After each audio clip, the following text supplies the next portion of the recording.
கர்த்தருடைய பரிசுத்த நாமத்திற்கு மகிமை உண்டாவதாக. இந்த அருமையான தருணத்துல கிறிஸ்துவின் நாமத்தினாலே உங்களை சந்திப்பதில் மிகுந்த மகிழ்ச்சி அடைகிறால். ஒரு காரியத்தை குறித்து எனக்கு போகிறோம். நீதிமொழிகள் 5ஆம் அதிகாரத்துல 15வது வசனம் வாசிக்கலாமா?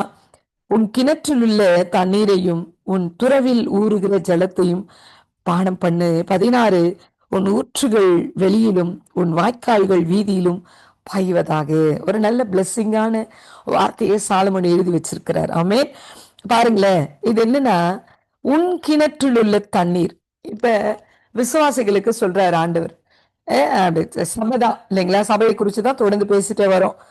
உன் கிணற்றில் உள்ள தண்ணீர் அப்படின்னா நம்ம சபை, அதுல இருந்து கிடைக்கிற நல்ல வார்த்தைகள், நம்ம கிணற்றில இருந்து வருகிற நல்ல வார்த்தைகள். உன் துறவில் ஊறுகிற ஜலம், நம்ம துறவு இல்லைங்களா? அதுல வர ஜலம் பரிசுத்தாவியான அபிஷேகம் இல்லைங்களா? இதுதான். இன்னைக்கு யோசிச்சு பாருங்களேன். ஈசாக்கு துறவு தோன்றார். அப்பா தோண்டின துறவு திரும்ப அதை நினைவு வச்சு பல வருடங்கள் கழிச்சு அதே இடத்துக்கு வந்து அதே துறவை தோன்றார். தண்ணி கிடைக்குது. தண்ணி கிடைச்ச உடனே என்ன பண்ணிட்டா? சண்டைக்கு வந்துட்டா. ஏன் துறவுங்கிறா, விட்டு கொடுத்தாரு. 2வது துறவு ஏன் துறவுன்னா விட்டு கொடுத்தார். 3வது துறவு தோண்டும் பொழுது ஜபத்தோட தோண்டி இருப்பாங்க. எல்லாம் ஜபத்தோட தான் தோண்டி இருப்பாங்க இல்லையா? ஒரு பாரமான இருதயத்தோடு தோண்டி இருப்பாங்க. தோண்டி முடிச்ச பிறகு யாருமே வரல. அதுக்கு ரெகபோத் அப்படின்னு பேர் வச்சுறாரு இல்லைங்களா? இப்ப அது யாருடைய துறவுங்க? ஈசாக்கின் துறவு, அவருடைய துறவு. அதுல இருக்கிற தண்ணீர் யாருடையது? அவருடையது.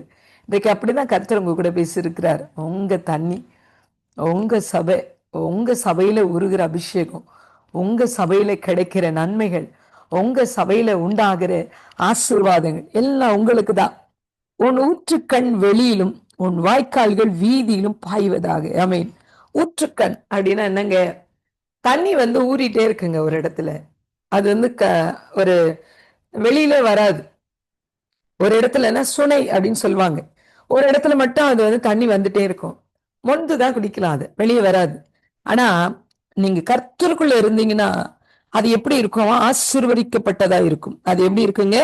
ஆசீர்வதிக்கப்பட்டது மட்டும் கிடையாதுங்க, அது வெளியிலும் வந்துருமா. அந்த ஊற்றுக்கண் என்ன பண்ணுமா? வெளியிலும் வந்து உன் வாய்க்கால்கள் வீதியிலும் பாய்வதாக. அது நார்மலா இருக்கிற ஊற்றுக்கண்ல தண்ணி வெளியே வராது. ஆனா இது வெளியே வந்து அது வாய்க்கால மாதிரி வெளியே பாயுங்கிறார். எப்படின்னா உங்க மூலமா தான். நீங்க திருச்சபையில கற்றுக்கொண்ட வசனங்கள், வார்த்தைகள், அபிஷேகம், ஆராதனை, தேவனுடைய மகத்துவங்கள், அற்புதங்கள், கர்த்தரை குறித்த சத்தியங்கள், இதெல்லாம் ஊற்றுக்கண் மாதிரி உள்ள வாங்கி வாங்கி நீங்க உள்ள வச்சிருந்தீங்க இல்லையா? இது ஒரு நாள் என்ன செய்யுங்க, அது அப்படியே வெளியில வந்து வீதிகளில் ஓடும். ஆமென். அநேகரை ரட்சித்துக் கொள்ளும். சும்மா இருக்க விடாது உங்களை. உங்க வாயை திறந்து நீங்க சத்தியத்தை பேச ஆரம்பிச்சிருவீங்க. அப்படி ஒரு நாள் நடக்கும் பாருங்க. சும்மா கேட்டுட்டு இருக்கீங்களா? நீங்களும் ஒரு நாள் சத்தியத்தை வெளியே பேச ஆரம்பிப்பீங்க. அதுதான் உங்களுடைய ஊற்றுக்கண் என்ன செய்தா? வீதியில பாய்ந்து போகும் அப்படின்னு சொல்றாங்க. அப்படிப்பட்ட ஆசீர்வாதத்தை நீங்க பெற்றுக்கொள்ளணும்னா ஆண்டவர் சமூகத்துல அவருடைய பாதத்துல காத்துருங்க. நிச்சயமா உங்களை கர்த்தர் ஆசீர்வதிப்பாராங்க. செபிக்கலாமா? எங்க நல்ல தெய்வமே, இந்த நல்ல வேலைக்கா நன்றி. இதை கர்த்தர் இங்க கூட பேசிருக்கிறீங்க. வார்த்தைகள் எல்லாம் முடியுது.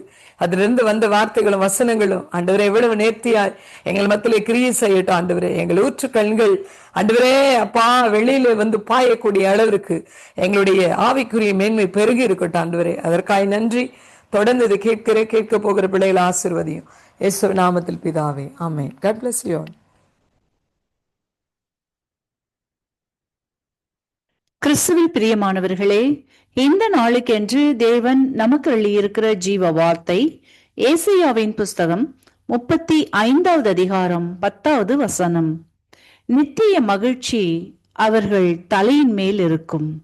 எனக்கு அருமையான சகோதர சகோதரிகளே, இன்றைய நாளில் கர்த்தர் உங்களின் கசப்பான கண்ணீரின் அனுபவங்கள் எதுவாக இருந்தாலும் அவற்றை களிப்பாய் மாற பண்ணுகிற நாளாய் ஆசிர்வதிக்கின்றார்.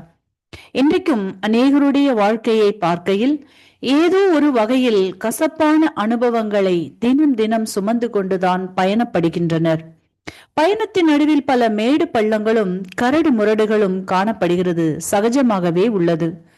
கசப்பான பயணத்தில் பாதைகள் வேறு வேறாக இருந்தாலும் கண்ணீரின் அனுபவங்கள் ஒன்றுதான். சிலருக்கு குடும்ப உறவுகளில், சரீரத்தில் என்றும், சிலருக்கோ பொருளாதாரத்தில், பிள்ளைகளை குறித்ததில் என்றும், வேறு சிலருக்கோ எதிர்கால வாழ்க்கையை குறித்து என்றும் காணப்படுகிறது. இன்றைக்கு கர்த்தர் சொல்லுகின்றார், உங்களின் இந்த அழுகையின் பள்ளத்தாக்குகள் எல்லாம் நீரூற்றுகளாய் மாற்றுவேன் என்று. இனி நீ அழுது கொண்டீராய் என்றும் வாக்கு பண்ணி ஆசிர்வதிக்கின்றார். ஆகவே இந்த வார்த்தையை கேட்கிற நீங்கள் விசுவாசிப்பீர்களானால் உங்களின் கண்ணீரின் அனுபவங்கள் மாறும், களிப்புண்டாகும். இன்றைக்கும் நாம் வேதத்திலிருந்து சஞ்சலத்தையும் தவிப்பையும் கர்த்தர் நித்திய மகிழ்ச்சியாய் மாற்றியதை குறித்து தியானிப்போம். பார்க்கலாம். 1 சாமுவேலின் புஸ்தகத்தில் 1வது அதிகாரத்தை நாம் வாசிக்கையில் அங்கே அன்னாளை குறித்து பார்ப்போமானால், அன்னாள் நீண்ட நாட்களாய் பிள்ளை இல்லாது இருந்தாள். இதனால் அவள் தன் நாச்சியாரினாலும் சமுதாயத்திலும் குடும்ப உறவுகளின் மத்தியிலும் மிகவும் நொறுக்கப்பட்டவளாய், காயப்பட்டவளாய், கசப்பு நிறைந்த வாழ்க்கை வாழ்ந்து கொண்டிருந்தாள். ஆனாலும் அவள் கர்த்தரை தேடுவதையும் நம்பிக்கையையும் உறுதியான விசுவாசத்தையும் விடாதவளாய் வருடந்தோறும் கர்த்தரின் சமூகத்திற்கு, ஆலயத்திற்கு சென்று மிகவும் மனம் கசந்து கர்த்தரை நோக்கி விண்ணப்பம் பண்ணி அழுது வந்தாள். கர்த்தர் அன்னாளின் கண்ணீரை கண்டார், பதில் கொடுத்தார். சாமுவேல் என்னும் தீர்க்கதரிசியை தான் முதல் பெயர்சபா வரையில் பிரசித்தம் பெறும்படியாய் ஆசிர்வதித்து கொடுத்தார். சாமுவேலினால் இஸ்ரவேலரின் ராஜ்யங்கள் நிலை பெற்றது என்பதையும் வாசித்தருகின்றோம். இன்றைக்கு உங்களின் வாழ்க்கையிலும் கூட இப்படிப்பட்டதான கசப்பான அனுபவங்களுடனும் உங்களை சுற்றி காணப்படுகின்ற சூழ்நிலைகள் உங்களை காயப்படுத்தியும் கட்டுப்படுத்தியும் வைத்திருக்கிறதே என்றும், தேவ சமூகத்தில் அனுதினமும் கண்ணீர் வடிக்கிறேனே, என் கண்ணீருக்கு பதில் என்றைக்கு என்று காத்திருக்கிறவர்களே, கர்த்தர் உங்களின் கண்ணீரின் அனுபவங்களை இன்றைக்கு மாற்றுகின்றார், பதில் கொடுக்கின்றார். இரண்டாவதாக பார்க்கலாம். ஆதியாகமத்தின் புஸ்தகம் 21வது அதிகாரத்தை நாம் வாசிக்கையில் அங்கே ஆகாரை குறித்து பார்க்கையில், ஆகாரை ஆபிரகாம் பிள்ளையுடன் ஒரு துருத்தி தண்ணீரையும் கொடுத்து வீட்டை விட்டு அனுப்பி விடுகிறார். ஆகாரோ பெயர்சபா வனாந்தரத்திலே அலைந்து திரிகிறாள். தண்ணீர் செலவழிந்த பின்பு கர்த்தரிடத்தில் அழுகிறாள், தன் பிள்ளை சாகிறதை நான் பார்க்க மாட்டேன் என்று. அப்பொழுது கர்த்தர் பிள்ளையின் சத்தத்தையும் ஆகாரின் அழுகுரலையும் கேட்டு பதில் செய்கின்றார். ஜீவ நீரூற்றை வனாந்தரத்திலே உண்டு பண்ணுகின்றார். உன் பிள்ளையை பெரிய ஜாதியாக்குவேன் என்று வாக்கு பண்ணி ஜீவனை தந்து பெரிய ஜாதியாக்கி ஆசிர்வதிக்கிறதை வாசித்தருகின்றோம். எனக்கு அருமையானவர்களே, இன்றைக்கு உங்களின் வாழ்க்கை கூட ஆகாரை போன்று எல்லாராலும் கைவிடப்பட்டும் வனாந்தரத்தை போன்ற வறண்ட சூழ்நிலைகளுடன் காணப்படுகிறவர்களே, உங்களின் வனாந்தர சூழ்நிலைகள் இன்றைக்கு கர்த்தர் தம் ஜீவ நீரூற்றினால் மாற்றுகின்றார். தனித்து விடப்பட்ட, தள்ளப்பட்ட, புறக்கணிக்கப்பட்ட சூழ்நிலைகளின் மத்தியில் கர்த்தர் இடைபடுகின்றார்.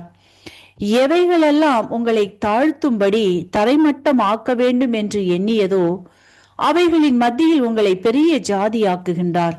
உங்கள் பெயரை பெருமைப்படுத்தி ஆசிர்வதிக்கின்றார். இன்றைக்கும் இந்த வார்த்தைகளை விசுவாசிப்பீர்களானால் உங்களின் வாழ்க்கையில் நித்திய மகிழ்ச்சியை காண்பீர்கள்.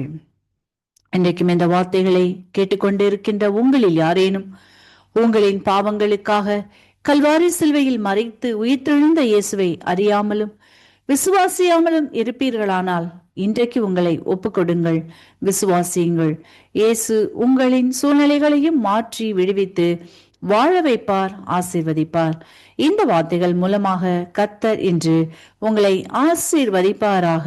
ஆமென்.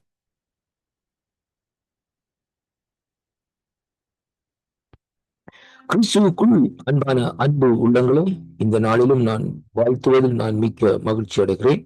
இன்றைய நாட்களிலும்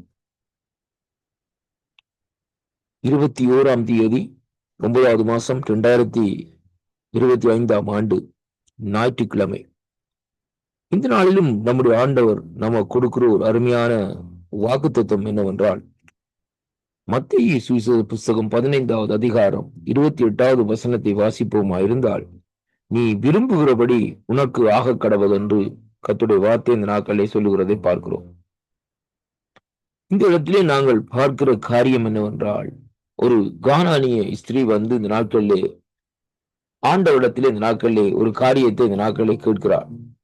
அவள் சொல்லுகிறாள், தாவீதின் குமாரனே எனக்கு இரங்கும் என்று சொல்லிவிட்டு இந்த நாட்களிலே என் மகன் பிசாசின் கொடிய வேதனைப்படுகிறான் என்று சொல்லி ஆண்டவரை இந்த இடத்திலே கூப்பிடுகிறதை பார்க்கிறோம். கர்த்தருடைய பிள்ளைகளே, அருமையான அன்பு பிள்ளைகளே, அந்த இடத்திலே ஆண்டவர் அவளுடைய அந்த விசுவாசத்தை வர்த்திக்க பண்ணும் பொருட்டாக, அவருடைய விசுவாசம் சோதிக்கப்படும் பொருட்டாக, அவருடைய விசுவாசம் புடமிட பண்ணும் பொருட்டாக இந்த நாட்களில் ஆண்டவர் என்ன செய்கிறார்?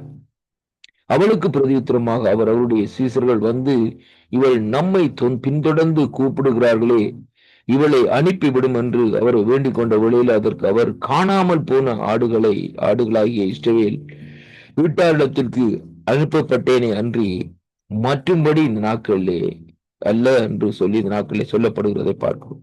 ஆனாலும் அவருடைய விசுவாசத்தை நாங்கள் சற்று பார்ப்போமா இருந்தால், அவள் வந்து ஆண்டவரே எனக்கு உதவி செய்யும் என்று அவரை மறுபடியுமா இந்த நாட்களிலே பணிந்து கொள்ளுகிறதை பார்க்கிறோம். அன்பு பிள்ளைகளே, அவள் வந்து ஆண்டவரிடத்திலே எனக்கு உதவி செய்யும் என்று பணிந்து கொள்ள வேளையிலும் அவர் அவளை நோக்கி பிள்ளைகளின் அப்பத்தை எடுத்து நாய்க்குட்டிகளுக்கு போடுகிறது நல்லதல்ல என்று சொல்லி இந்த நாட்களிலே சொல்லப்படுவதை பார்க்கிறோம். அதாவது தன்னுடைய ஜனங்களுக்கு, தன்னாலே தெரிந்து கொள்ளப்பட்ட ஜனங்களுக்கு, தன்னாலே அழைக்கப்பட்ட ஜனங்களுக்கு உரிய ஆசீர்வாதங்களை எப்படியாக ஒரு புறஜாதிகளிடத்தில் இந்த நாட்களை கொடுக்க முடியும் என்ற அர்த்தத்திலே இந்த வார்த்தை இந்த நாட்களில் பேசப்படுகிறதை பார்க்கிறோம். அருமையான அன்பு பிள்ளைகளே, ஆனாலும் அந்த ஸ்திரியானவள் சொல்லுகிற ஒரு அருமையான வார்த்தை என்னவென்றால், அதற்குரிய பதில், அதற்கு அவள் மெய்தான் ஆண்டவரே, ஆகிலும் நாய்க்குட்டிகள் தங்கள் எஜமானின் மேசுகளுக்கு இருந்து விழும் துணிக்கைகளை தின்னுமே என்று சொல்லி இந்த நாட்களை சொல்லப்படுவதை பார்க்கிறோம். அப்படியானால் உம்முடைய ஜனங்களுக்கு நீர் கொடுத்த அந்த அபிஷேகம் பண்ணப்பட்ட அந்த ஜனங்களுடைய அந்த அபிஷேகத்திலே இருந்து நாங்கள் அவர்களோடு சேர்ந்து இந்த நாட்களை ஆராதனை செய்து அந்த அபிஷேகத்தை நாங்கள் பெற்றுக்கொள்ளுவோம் என்று சொல்லி இந்த நாட்களே அந்த அர்த்தத்திலே அவள் இந்த நாட்களில் பேசிக் கொண்டிருக்கிறதை அங்கே இந்த வார்த்தை நமக்கு சொல்லுகிறதை பார்க்கிறோம். அருமையான கர்த்தருடைய பிள்ளைகளே, பாருங்கள், ஆண்டவர் அதற்கு ஒரு பதில் சொல்லுகிறார். அருமையான ஒரு பதில். இஸ்திரியே, இயேசு அவளுக்கு பிரதியுத்தரமாக, இஸ்திரியே உன் விசுவாசம் பெரிது, நீ விரும்பினபடியே உனக்கு ஆக கடவுது என்றார். அந்த நேரமே பாருங்கள், அவள் மகன் ஆரோக்கியமான. அன்பு பிள்ளைகளே, இந்த வேத வார்த்தை ஊடாக இருந்து நாங்கள் ஒரு காரியத்தை கற்றுக்கொள்ள வேண்டும். அபிஷேகம் பண்ணப்பட்டவர்களோடு நாங்கள் கிறிஸ்தவர்களா இருந்தால், விசுவாசிகளா இருந்தால், அவர்களோடு நாங்கள் சேர்ந்து ஐக்கியப்பட வேண்டும், அவர்களோடு சேர்ந்து ஆராதிக்க வேண்டும், அவர்களோடு சேர்ந்து நடக்க வேண்டும். அப்பொழுதுதான் இந்த நாட்கள் இந்த அபிஷேகம் எங்கள் மேலும் இந்த நாட்களை பற்றி எரிய கூடியதாக இந்த நாட்களில் இருக்கும் என்பதைத்தான் அங்கே காணக்கூடியதாக இருக்கிறது. பாருங்கள், அந்த பெந்தைக்கோஸ்து நாளிலே அங்கே பாருங்கள் 120 பேர் இருந்தார்கள். 120 பேரும் இந்த நாட்களில் அந்த இடத்திலே பாருங்கள் எப்படியாக ஒருமனப்பட்டு ஐக்கியப்பட்டு இந்த நாட்களில் இருந்தார்கள். பாருங்கள், அந்த இடத்திலே அந்த நேரத்திலே பாருங்கள் வேறு சமாரியா, கலிலேயா போன்ற இடங்களில் உள்ள ஜனங்களும் வந்து அந்த இடத்திலே கலந்திருந்தார்கள். அவர்கள் சொன்னார்கள், இவர்கள் எங்களுடைய பாஷையை பேசுகிறார்கள், எப்படியாகும் இந்த கலிலேயாக மனுஷர்கள் இப்படியாக காரியங்களை செய்கிறார்களே என்று சொல்லி இந்த நாட்களிலே அந்த அபிஷேகத்திலே அவர்களும் இந்த நாட்களில் நிறைந்து கொண்டார்கள். எந்த இடத்திலே தேவனுடைய அபிஷேகத்துடைய வல்லமை இருக்கிறதோ அந்த இடத்திலே நாங்கள் அந்த ஜனங்களோடு, அந்த மக்களோடு இந்த நாட்களிலே அருமையான கர்த்தருடைய பிள்ளைகளை நாங்கள் சேர்ந்து நடப்போமா இருந்தால் அந்த அபிஷேகத்திலே நிறைவோம். உலகத்தாரோடு நாங்கள் சேர்ந்து நடப்போமா இருந்தால் உலகத்தாருக்குரிய அந்த அழிவை நோக்கியே நாங்கள் போய்கொண்டிருக்க முடியுமே ஒழிய அபிஷேகத்தை பெற்றுக்கொள்ள முடியாது. அதனாலே ஆண்டவரோடு அபிஷேகம் பெற்ற பிள்ளைகளோடு சேர்ந்து அவர்களோடு பேசுங்கள். அந்த வார்த்தைகளூடாக நீங்களும் இந்த அபிஷேகத்தை பெற்றுக்கொள்ளுங்கள். இந்த வார்த்தை உங்களுக்கு ஆசீர்வாதமா இருக்கும் என்று நான் விசுவாசிக்கின்றேன். வாக்குத்தத்தங்களை பற்றி படியுங்கள். அபிஷேகம் உள்ளவர்களோடு சேர்ந்து பேசுங்கள். அபிஷேகத்தினால் நடந்து கொள்ளுங்கள். கர்த்தர் உங்களை நிறைவாக ஆசீர்வதிப்பாராக. ஆமென், ஆமென்.